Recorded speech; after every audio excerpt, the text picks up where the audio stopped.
Баспалдаққа қашан заказ беру керек, қалай заказ беру керек, кімге заказ беру керек, қайтып заказ беру керек. Шешімін білсеңіздер, дұрыс баспалдақ ала аласыздар. Мысалы, қалай заказ берген дұрыс біріншісі.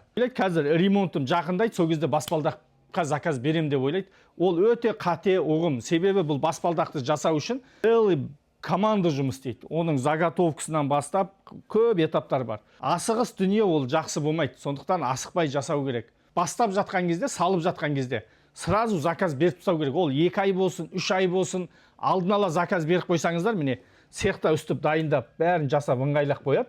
Содан кейін ремонтыңыз біткен кезде любой уақытта апарып орната салады. Екіншісі, бір адамға ешқашан заказ бермеу керек. Целый командасы бар, өзінің цехы бар. Осы салада тұрақты айналысып жүрген адамға берген дұрыс. Көп жерде бір адам, 2 адам өздері заказ алып алады, басқа цехқа жасатады, біреуге установка жасатады, ортадан пайда көрем деп ойлайды. Бұл көп жұмыс болғандықтан, бір момент дұрыс жасалмай қалса болды. Ол адам баспалдақты жасап, аяқтап бере алмай қалып жатады. Үшіншісі, қалай заказ берген дұрыс.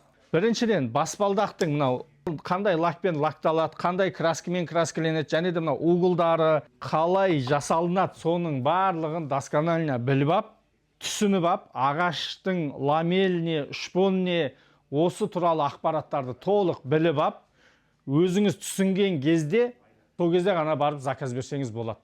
Қай уақытта заказ берген дұрыс? Ең жақсы заказ қазір осы май айларында ғой. Себебі елдің бәрі ремонт басталып жатыр, барлық жерде стройкалар жүріп бастады. Ал бұл сатып алатын дүние емес, бұны қайткенде жасайды. Үйіңіз бітпей жатса да, баспалдаққа задатығын беріп, сөйлесіп, келісіп, заказ беріп тастаған ең дұрыс шешім.